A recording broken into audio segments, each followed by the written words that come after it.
I was given the title to talk about the forgotten Christians, and that's very appropriate if we ask, who are the forgotten Christians? Many of you will know many of these facts, but perhaps for the one person in the room who doesn't, I'll give you some of the details. Christians are the most persecuted religious group, religious community in the world now. That is a statistical fact. 7 or 8 out of every 10 people persecuted for their religion are Christians.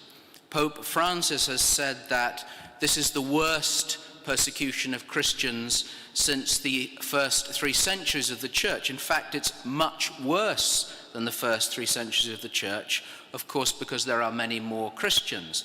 We're not just talking also, and it's very important to say, about persecution of Christians by radical Islam, which is all across the world, not just the Middle East, exponential in Africa now, Indonesia, Pakistan. You can almost name any country in the world, but we're thinking also of the persecution of Christians by Hindu nationalists in India, Buddhist persecution of Christians, and yes, it has to be said, now in the West, some kind of subtle, growing persecution of Christians by radical secularists. On my first visit to Iraq in 2015, I remember hearing the words of a cardinal who had also visited in a dangerous time.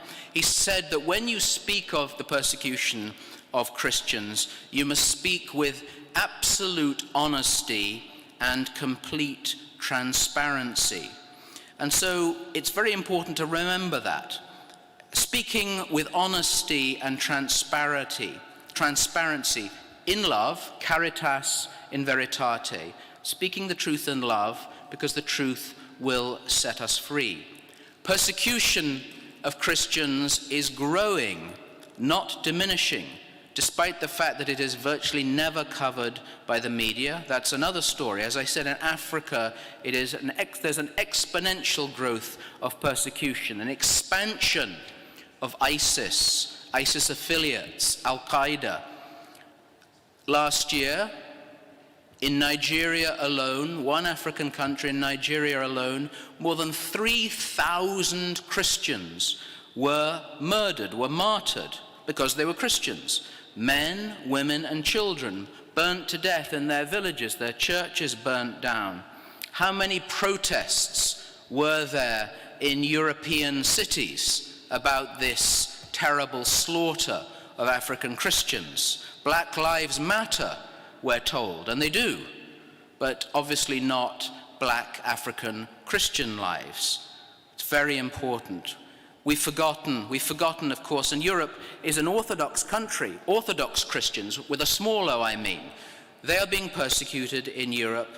We're receiving, as it were, the first fruits of persecution, a subtle persecution, a persecution of cancelling, a persecution of ridicule, a persecution of loss of employment for being a faithful, Bible-believing Christian. And then, yes, we know legal persecution. What a joy it will be tomorrow to see Pivy here, a woman standing up for her faith and being persecuted for it.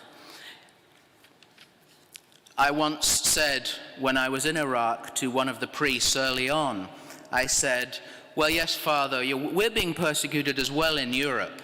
And he said to me rather dryly, well, you haven't had your head cut off. And that's true. But it is growing. In all countries which have a Muslim majority, Christians are second-class citizens. And that is beginning slowly but surely to happen in the West. Those conditions are being created. And so conservatives, European conservatives, should be concerned about this. So the second question is, why has the West forgotten Christians, persecuted Christians? There is a simple answer. It's not simplistic, it's simple. It's short, but it's not trite.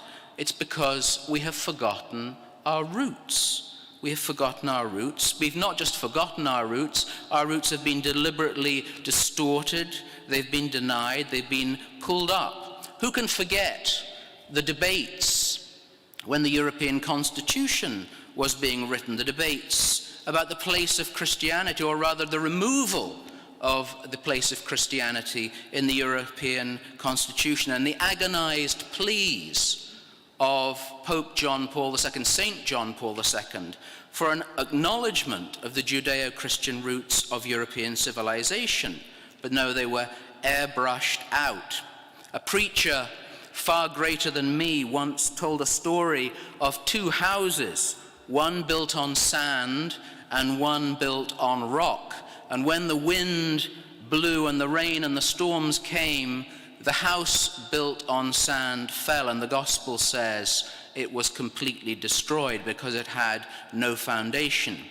If Europe imagines it has a future without its Christian foundation, it is in for a mighty fall. So the West has forgotten Christianity and forgotten Christians because of the deliberate expunging of memory. Again, something conservatives should be very concerned about: memory. It's been advanced by a new militant secularism, which, as I said, sees Orthodox Christianity as the enemy. A perfect little way of showing this was, again, when I was in Iraq one time, 2017. I was in the town of Karamlesh, which is a few miles from Mosul. We could hear the coalition bombs dropping on Mosul. I was with the parish priest. They'd just returned. ISIS had just been driven out. Many of the houses had IEDs in. And the priest took me into the graveyard of the church. And ISIS had dug up the bodies of Christians and thrown them away. That was a deliberate attempt to expunge the memory, to say that Christians didn't exist, they were not here. And I would say, it might be controversial, there is a strange marriage that is now happening between militant secularists and militant Islam, a marriage made in hell, which is doing the same thing, trying to pretend Christianity never even existed. This, we know, is being pushed in the world of the media, in the world of academia, as we've already heard, by the so-called conoscenti, the people who control, the elites who control much of society. And my third section might be the most controversial because of this outfit that I'm wearing. I would argue that the church itself has forgotten Christians. The Western church, the United States, the American church, it's forgotten for two reasons. Jan Fiegel, who many of you know, once said that ignorance and indifference are allies of evil. That's a beautiful and profound statement. Ignorance and indifference are allies of evil. There is much ignorance in the church about the reality and the amount of persecution going on all over the world, in great part because of the lack of coverage in the media. I was once told by a major media figure in America, a practicing Catholic. He told me, well, we don't cover Christian persecution because it is a ratings killer. A ratings killer. That is both cynical and scandalous, especially for a practicing Catholic. The church has forgotten Christians who are being persecuted mainly because of ignorance. It's the job of Christians in the media, in academia, in politics, to rectify that. That is work that can be done. But indifference is a much more dangerous thing. Indifference is soul-destroying. Indifference is a true ally of evil and will lead to hell. It's easier today to organize a talk or an exhibition in a church or a cathedral on global warming or ecology than Christian persecution. Global warming may be important. We can agree, or I might disagree with you.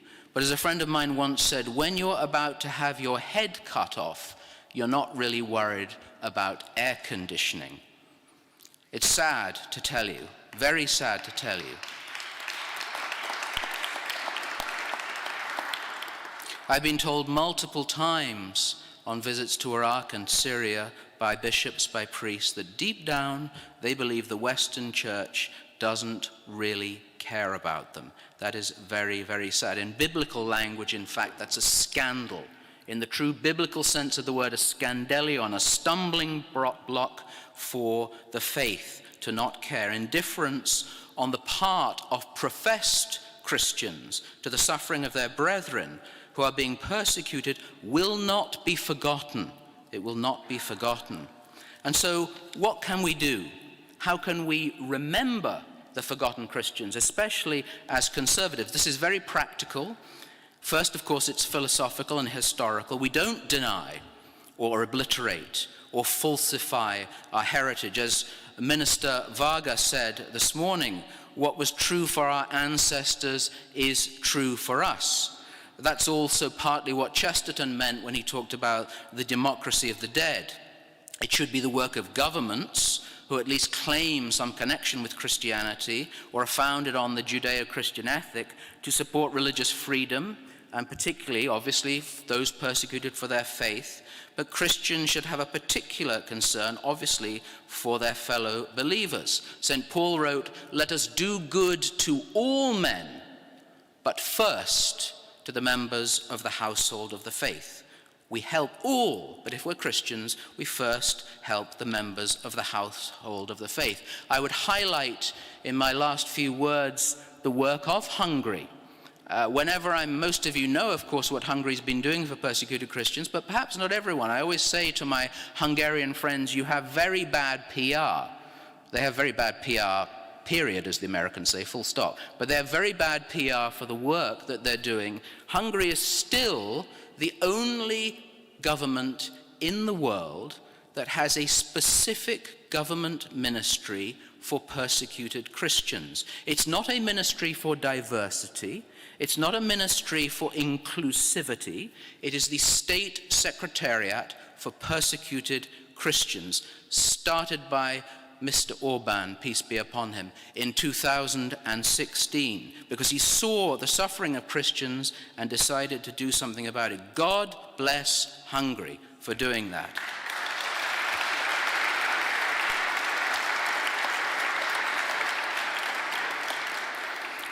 Rebuilding, educating, all these kind of things. My little charity helps to keep people in their countries by giving them work. That is also the way to stop migration, by keeping people in their own countries and giving them jobs. All these things, my time is running out, I realize, so I'm going to move a little bit more. What can we do within the church? Last, we must not be parochial. That's a pejorative term. I can't tell you the amount of times I've been asked in the United States, particularly, and in Europe, when did we bring the gospel to those Arabs? Of course, we didn't bring the gospel to those Arabs. They brought the gospel to us. Ignorance. Do you know we've had 6 Syrian popes in our history? 6 Syrian popes. Theodore of Tarsus, a Syrian, was appointed the Archbishop of Canterbury in the 7th century.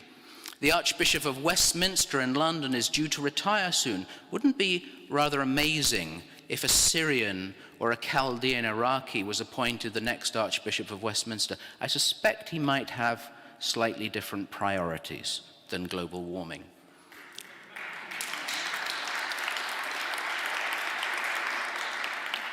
If you hate your grandparents or your great-grandparents and you hate all they valued, you are living in a dysfunctional family. Conservatives must not forget our roots and our family now. I'd conclude with the words of an Iraqi priest to me in 2015. He said, "We will not forget those who helped us, but we will also not forget those who refused to help us. Let us conservatives be the ones who help."